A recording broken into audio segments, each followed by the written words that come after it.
दिल दुखता है तो दर्द भी होता है, आंखें नम हो जाती हैं और न जाने क्यों किसी भी वक्त आप फपक कर रो पड़ते हैं। जी हाँ, मुंबई में आज संजय दत्त के साथ भी ऐसा ही हुआ। क्यों रो पड़ा मुन्ना भाई, देखिए हमारे इस खास रिपोर्ट में।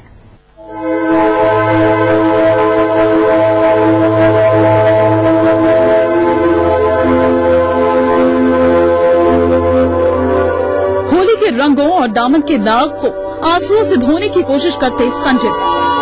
ये भावनाओं का ज्वार था, अपने किए का पछतावा या आने वाले दिनों की त्रासदी का डर, ये तो पता नहीं। लेकिन मुन्ना भाई आज सारे देश के सामने अपने आंसुओं को संभाल कर नहीं रख पाए।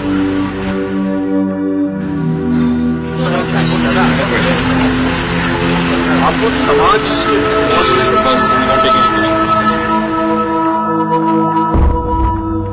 1993 के मुंबई बम धमाकों के दौरान हथियार रखने के आरोप में पिछले दिनों सुप्रीम कोर्ट ने संजय दत्त को 5 साल की सजा सुनाई।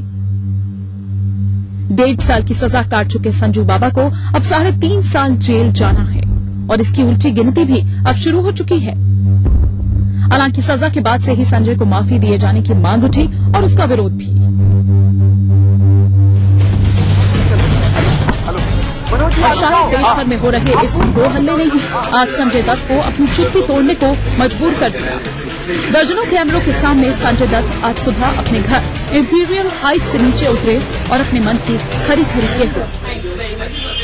Honorable Supreme Court has given me time to surrender, and I will surrender at that time. All I can tell you all is that I have not applied to any party. There are many other people who deserve party, and I just with folded hands want to tell the media, the honorable citizens of my country and the senior media people is that when I am not going for a pardon, then there is no debate about it. Sanjay एक एक कर अपनी बात कहते जा रहे थे, लेकिन किसी रटे रटाए फिल्मी डायलॉग की तरह नहीं, बल्कि भरे हुए रुंधे हुए गले से। बात करते करते रो पड़े और बहन प्रिया के कंधे का सहारा भी लिया। पर इसी के साथ संजय ने अपने भविष्य को लेकर उठे सवालों का जवाब भी दे दिया। I'm a shattered man. My family is shattered. It's very, very tough times in my life, in our lives. I want to thank everybody who supported us and supported me. And I just want to tell everybody from the media is that I've got a few days left. I want to finish. I have a lot of work. I have to finish all that work. I have to spend all this time with my family.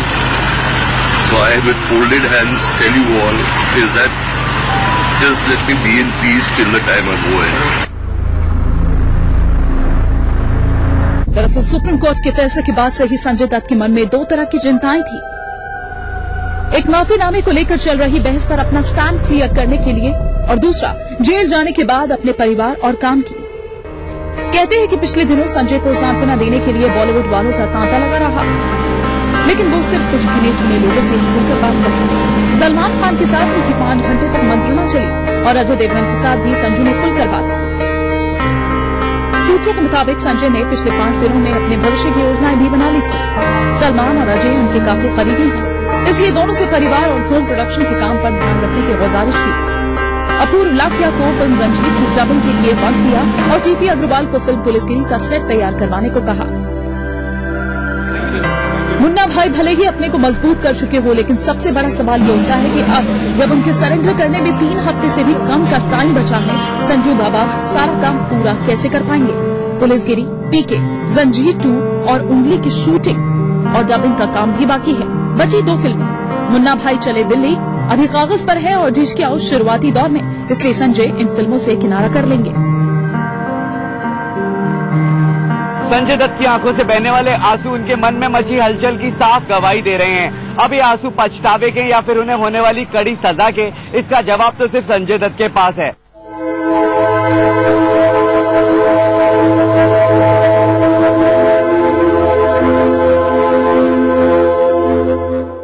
चलिए, संजय ने तो सच का सामना कर लिया। फिलहाल वक्त है ब्रेक का, लेकिन ब्रेक से पहले हम आपको छोड़े जाते हैं यमला पगला दीवाना पार्ट 2 की पहली झलक के साथ।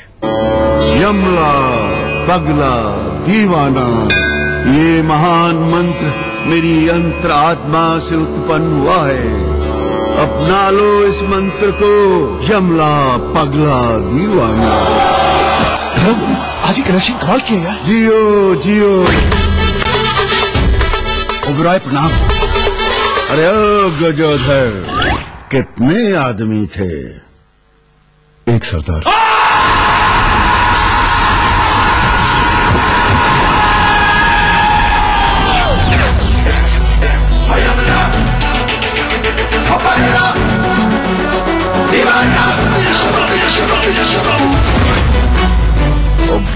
ओबराय एंड ओबराय।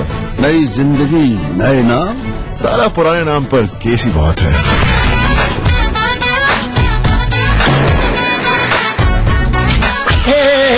कहाँ से आया हूँ मैं? कौन? Don Don Don don.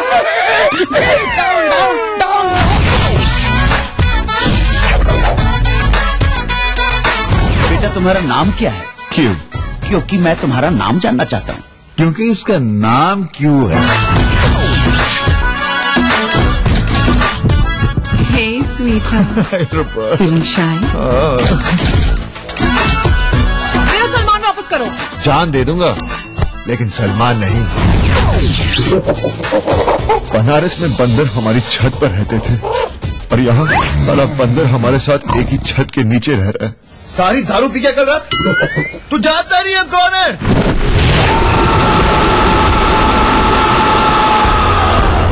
इसे अपने टीम में रख लेते हैं यार।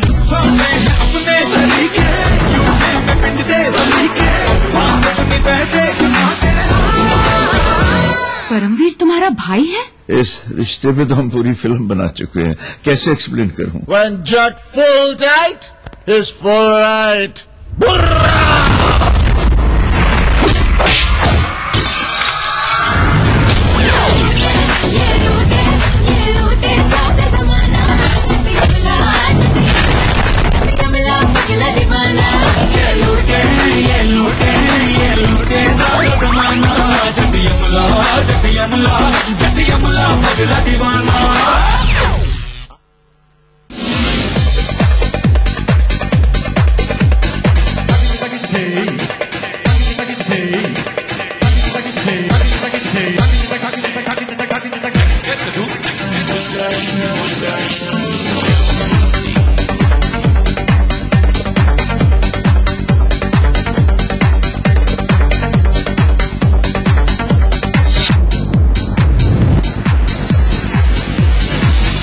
काश कि हम सब उल्लू होते तो अंधेरे में भी आसानी से देख सकते, पर हम तो इंसान हैं।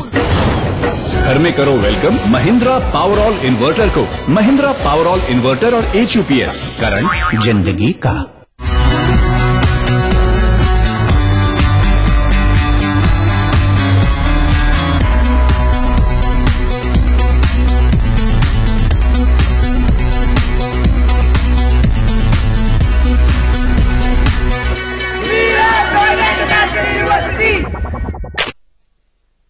तमाम रोशनी के बीच जिसने पल के नहीं झपका, जो लगातार चला रेड कारपेट पर बिना विश्वास डगमगाए, जिसकी शोहरत ने छुआ बुलंदियों को पूरे हफ्ते।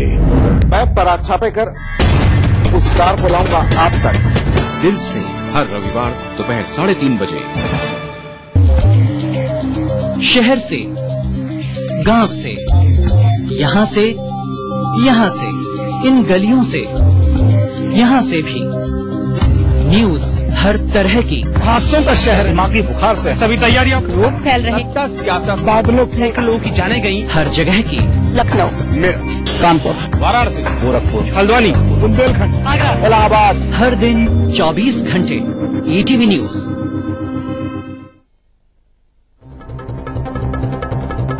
दुनिया की तमाम बड़ी खबरें, चाहे वो सियासत से जुड़ी हों या फिर अर्थव्यवस्था से, ग्लैमर की दुनिया हो या फिर विज्ञान जगत का हाल, दुनिया भर की खबरों से हम आपको रखेंगे अप टू डेट अपने प्रोग्राम दुनिया अपडेट में। तो देखना न भूलिए दुनिया अपडेट रविवार शाम 6 बजे ईटीवी के सभी हिंदी चैनलों पर।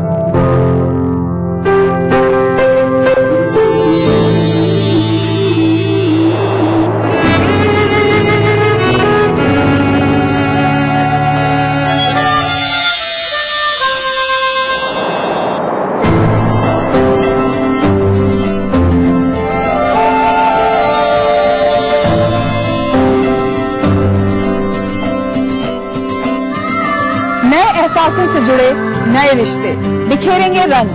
जिंदगी लाइव सीजन 5 हर रविवार शाम 5 बजे ईटीवी के सभी हिंदी चैनल्स पर। राजनीति कोई भी हो, घटना कैसी भी हो, खुलासा सिर्फ सेंट्रल हॉल में। खबरों पर जानकारों से बेबाक बात, गपशप, सियासी सवाल, राजकाज और सुर्खियां एक ही प्रोग्राम से देश, समाज और राजनीति की पूरी तस्वीर देखिए। सेंट्रल हॉल सोमवार से शुक्रवार रात 8:30 बजे और 11:30 बजे ईटीवी के सभी हिंदी चैनल्स पर। इस कार्यक्रम के सह प्रायोजक हैं राजेश मसाला, सचमुच स्वादिष्ट, सचमुच शुद्ध। पैरामाउंट। दिन भर खबरें जो बनाते हैं, जहां बनती हैं, जिनसे शुरू होती है, जिनसे जुड़ी होती है। रात 9 बजे सबकी नजर टिकी होती है न्यूज एट 9 PM पर। दिन भर की खबरों का अपडेट।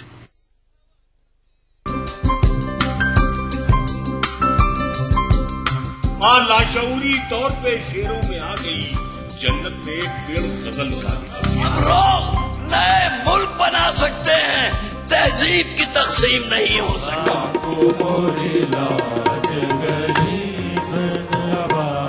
कृपा करो महाराज महफिल शनिवार रात 11 बजे ईटीवी के सभी हिंदी चैनल्स पर।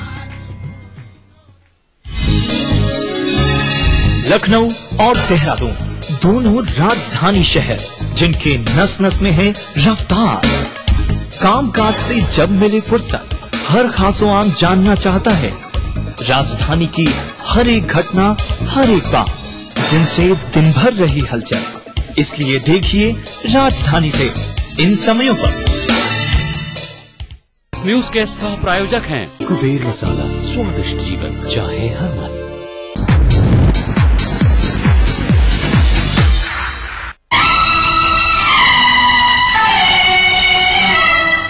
हर दिल जो प्यार करेगा वो गाना गाएगा।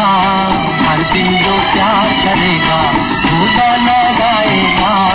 दीवाना सैकड़ों में पहचाना जाएगा। दीवाना सैकड़ों में पहचाना जाएगा। दीवाना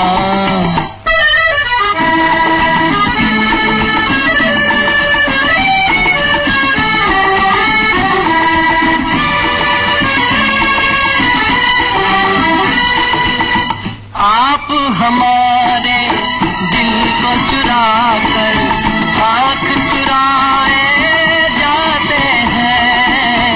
ये एक तरफा रस्म वफा हम फिर भी निभाए जाते हैं। चाहत का दस्तूर है लेकिन आपको ही मालूम नहीं। जिस महफिल में शमा हो परवाना जाएगा। दीवाना सैकड़ों में पहचाना जाएगा। दीवाना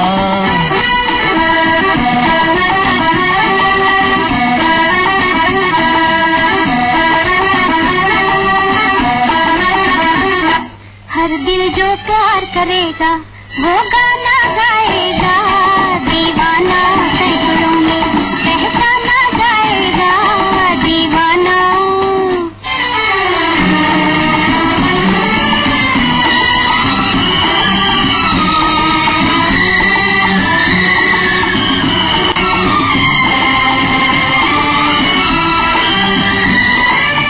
भूली बिसरी यादें मेरे हंसते गाते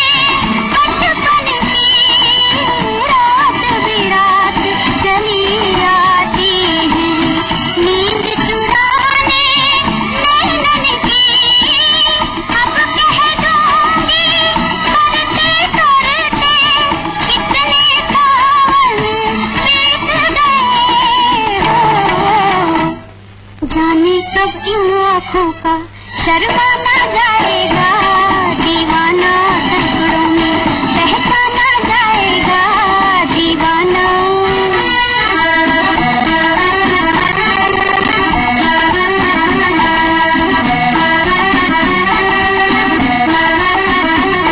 हर दिल जो प्यार करेगा वो गाना गाएगा, दीवाना सैकड़ों में पहचाना जाएगा, दीवाना।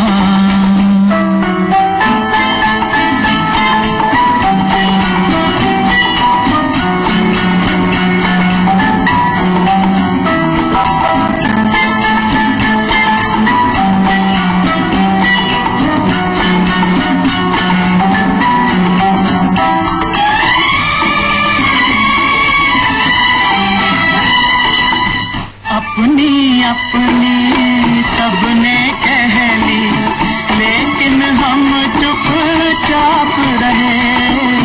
दर्द पर आया जिसको प्यार, वो क्या अपनी बात कहे। खामोशी का ये अफसाना रह जाएगा बाद मेरे। अपना के हर किसी को बेगाना जाएगा, दीवाना सैकड़ों में पहचाना जाएगा, दीवाना दीवाना दीवाना दीवाना।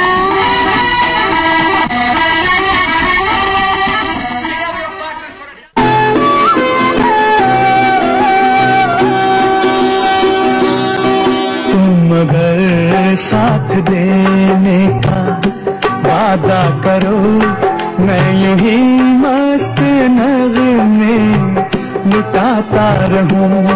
तुम मुझे देख कर मुस्कुराती रहो, मैं तुम्हें देख कर गीत गाता रहूं।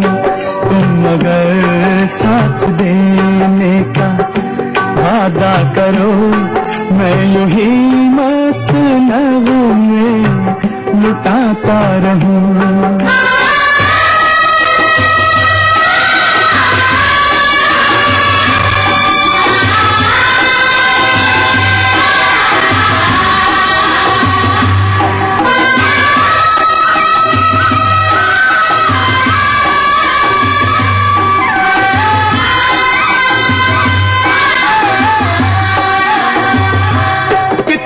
जलवे फिजाओं में बिखरे, मगर मैंने अब तक किसी को पुकारा नहीं।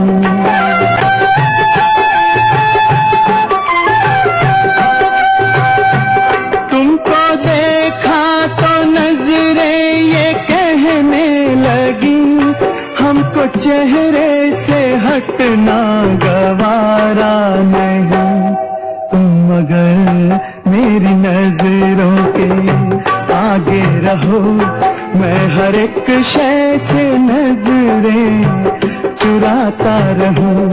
तुम अगर साथ देने का वादा करो, मैं यूं ही मस्त नगमे लुटाता रहूं।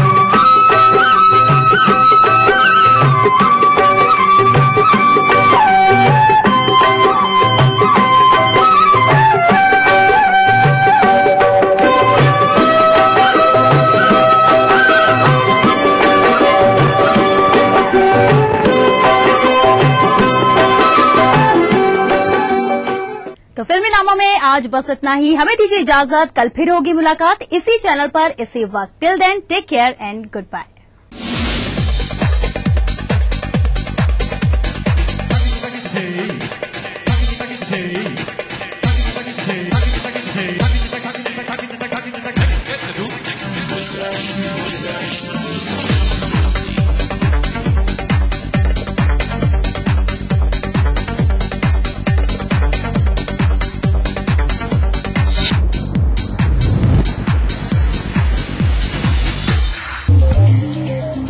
शहर से, गांव से, यहाँ से, इन गलियों से, यहाँ से भी न्यूज हर तरह की। हादसों का शहर, दिमागी बुखार से सभी तैयारियां, रोग फैल रहे, सियासत, बादलों, सैकड़ों लोगों की जाने गई, हर जगह की।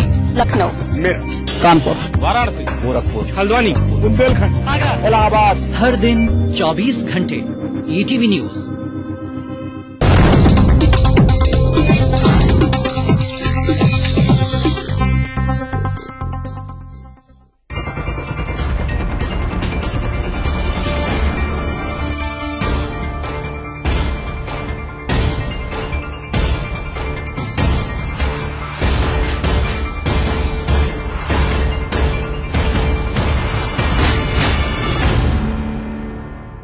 नमस्कार, मैं हूं हरिशंकर व्यास।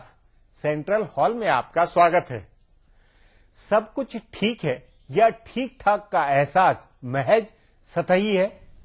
यह सवाल राजनीति और आर्थिक दोनों में हालातों की हकीकत पर उठा हुआ है। जैसे डीएमके के अलग होने का यूपीए पर असर नहीं हुआ, तभी सोचा गया कि सब तो ठीक है। लेकिन क्या ऐसा है? क्या ममता और करुणानिधि का यूपीए छोड़ना डूबते जहाज का प्रमाण नहीं है?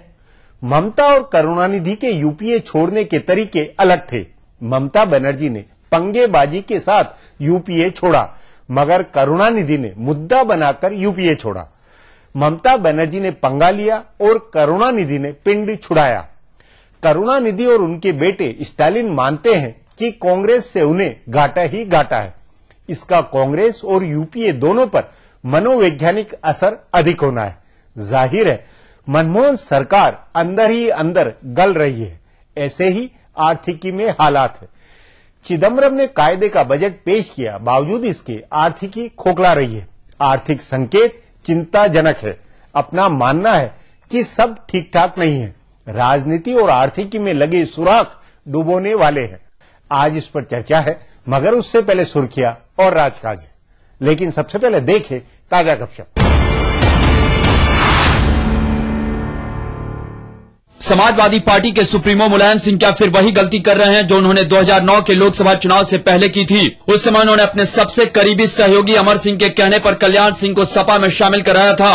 मुलायम और अमर सिंह की जोड़ी ने उस समय ओबीसी राजनीति साधने की कोशिश में कल्याण को साथ लिया था। उनके आने से सपा को ओबीसी वोट तो नहीं मिले, लेकिन मुस्लिम वोट जरूर छूट गए, जिससे सपा के सांसदों की संख्या 36 से घटकर 23 हो गई। और फिर मुलायम सिंह विवादित ढांचा टूटने के एक और आरोपी लाल कृष्ण आडवाणी की तारीफ कर रहे हैं। कहा जा रहा है कि इस बार वे आडवाणी के नाम से यूपी के सवर्ण वोट साधने की फिराक में हैं। उन्हें लग रहा है कि आडवाणी की तारीफ और वाजपेयी के भाजपा राज की तारीफ से यह मैसेज जाएगा कि वे केंद्र में एनडीए के साथ भी जुड़ सकते हैं और इससे सवर्ण वोट उनको भी मिल सकते हैं। लेकिन बहुत जल्दी उनकी पार्टी के नेताओं को इस गलती का एहसास हुआ और तभी आजम खान जोर शोर से आडवाणी पर टूट पड़े। उन्होंने आडवाणी को मुजरिम करार दिया और साथ ही यह भी कहा कि वे कमजोर चरित्र के हैं। आडवाणी की तारीफ करने वाले मुलायम और रामगोपाल इस पर चुप रहे।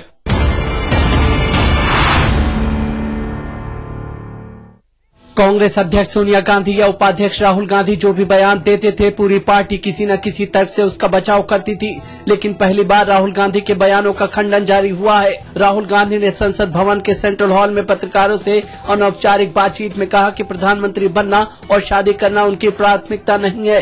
कांग्रेस की ओर से पहले 2 दिन तो इसका बचाव हुआ, फिर खुद राहुल गांधी के ऑफिस की तरफ से कहा गया कि उनकी बातों को तोड़ मरोड़ कर पेश किया गया है।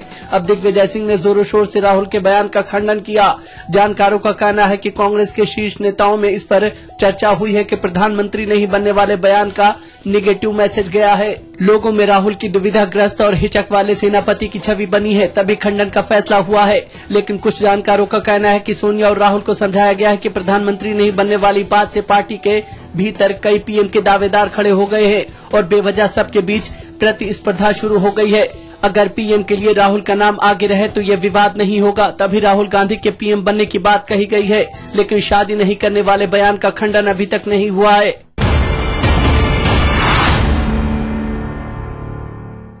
कांग्रेस पार्टी में इन दिनों अलायंस को लेकर बहुत चिंता है, खासकर बड़े राज्यों को लेकर। ए.के. एंटनी की अध्यक्षता वाली कमेटी इस पर विचार कर रही है और खुद राहुल गांधी ने भी अलायंस के सहयोगियों से बात की है। लेकिन कम से कम 6 बड़े राज्यों उत्तर प्रदेश, बिहार, आंध्र प्रदेश, तमिलनाडु, पश्चिम बंगाल और महाराष्ट्र में जहां कुल 291 सीटें हैं, वहां कांग्रेस मुश्किल में दिख रही है। तमिलनाडु में एम करुणानिधि द्रविड़ पार्टियों के साथ गठजोड़ की तैयारी कर रहे हैं, तो महाराष्ट्र में भी कांग्रेस और एनसीपी अलग अलग लड़ने की सोच में हैं। आंध्र प्रदेश में जगन मोहन की मां ने चुनाव पूर्व गठबंधन से मना कर दिया है और तेलंगाना नहीं बना तो टीआरएस से भी अलायंस संभव नहीं है। पश्चिम बंगाल में ममता बनर्जी ने कांग्रेस से अलायंस तोड़ लिया है और चुनाव पूर्व गठबंधन की संभावना कम दिख रही है। बिहार में कांग्रेस अपने पुराने सहयोगियों राजद और लोजपा की बजाय एनडीए के घटक जदयू से नजदीकी बना रही है, लेकिन जदयू कांग्रेस का चुनाव पूर्व गठबंधन भी मुश्किल लग रहा है। इसी तरह उत्तर प्रदेश में रालोद से अलायंस है, लेकिन विधानसभा चुनाव नतीजों को देखते हुए कांग्रेस नेता मान रहे हैं कि इस अलायंस का कोई फायदा कांग्रेस को नहीं होगा। अब सुर्खियां, ये सुर्खियां लीक से हटकर है, ये राजनीति और देश की दशा दिशा की जानकारी देने के मकसद से है। प्रधानमंत्री मनमोहन सिंह ने चीन के नए बने राष्ट्रपति शी जिनपिंग से द्विपक्षीय बातचीत के दौरान ब्रह्मपुत्र नदी पर 3 बांध बनाने के चीन के प्रस्ताव पर आपत्ति जताई। भारत की ओर से औपचारिक रूप से सिर्फ इतना कहा गया कि पानी पर बात हुई, लेकिन जानकार सूत्रों का कहना है कि डरबन में हुई करीब आधे घंटे की इस मुलाकात में मनमोहन सिंह ने ब्रह्मपुत्र पर 3 बांध बनाने के चीन के प्रस्ताव पर भारत की चिंताएं उन्हें बताई और इस प्रस्ताव पर आपत्ति जताई। सीमा विवाद पर भी दोनों नेताओं की बात हुई है। इससे पहले कल दिन में ब्रिक्स सम्मेलन के दौरान भी दोनों नेताओं के बीच अनौपचारिक बातचीत हुई थी। अवैध हथियार रखने के आरोप में सुप्रीम कोर्ट से 5 साल की सजा पाए संजय दत्त ने कहा है कि वे राज्यपाल के पास माफी की अपील नहीं करेंगे। उन्होंने कहा कि वे सही समय पर सरेंडर भी कर देंगे। अदालत ने उन्हें सरेंडर करने के लिए 1 महीने का समय दिया है। सजा होने के बाद पहली बार मीडिया से रूबरू हुए संजय दत्त प्रेस कॉन्फ्रेंस के दौरान ही रो पड़े। उन्होंने कहा कि इस देश में बहुत से लोग माफी के हकदार हैं। उन्होंने ये भी कहा कि वे मीडिया और देश के माननीय नागरिकों से हाथ जोड़कर अपील करते हैं कि वे माफी की अपील नहीं करने जा रहे हैं, इसलिए इस पर चर्चा नहीं की जाए। उन्होंने अपना समर्थन करने वाले सभी लोगों का आभार जताया। हालांकि संजय दत्त की माफी की सबसे पहले अपील करने वाले जस्टिस मार्कंडे काटजू ने कहा है कि वे संजय दत्त की माफी की अपील करते रहेंगे। ओडिशा के मुख्यमंत्री नवीन पटनायक ने कहा है कि वे अगले चुनाव के लिए तीसरे मोर्चे के गठन के मामले में अभी तुरंत कोई फैसला नहीं करेंगे। उन्होंने कहा कि वे हालात पर नजर रखे हुए हैं और देख रहे हैं कि चीजें कैसे आगे बढ़ती हैं। पोलावरम परियोजना और कुछ दूसरी जल परियोजनाओं पर केंद्रीय जल संसाधन मंत्री हरीश रावत से विचार विमर्श के लिए दिल्ली आए पटनायक ने मुलायम सिंह की ओर से प्रस्तावित तीसरे मोर्चे के गठन पर कहा कि स्थिति पर नजर रखते हुए प्रतीक्षा करनी होगी और देखना होगा कि किस प्रकार चीजें आगे बढ़ती हैं।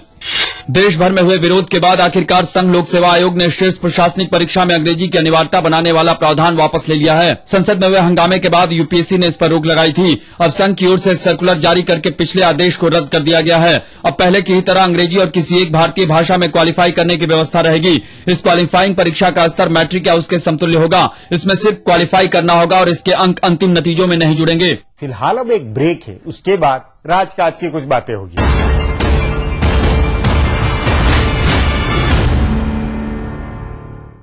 सुनो सुनो रे सुनो सुनो रे सुनो सुनो, हमने केबल टीवी का सेट टॉप बॉक्स लगवाया और बिल डिजिटल हो गया। Fantastic picture quality. सैकड़ों चैनलों में से अपनी पसंद के चैनल चुने, रेट कार्ड के हिसाब से पेमेंट करें।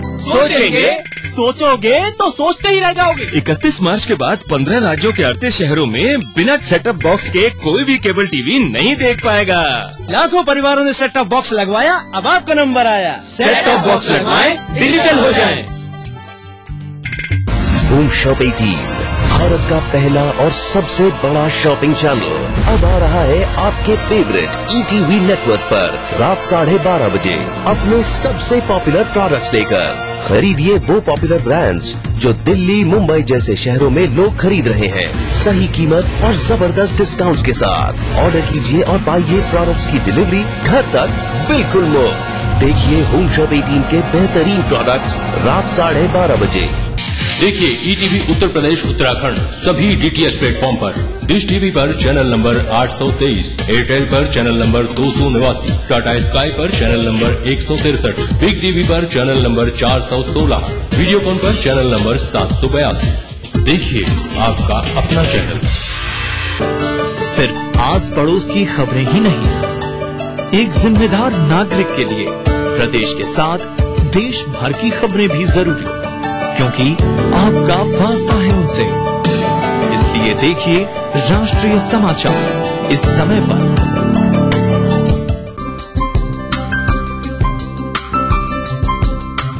लाशऊरी तौर पे शेरों में आ गई जन्नत में एक पेड़ गजल का।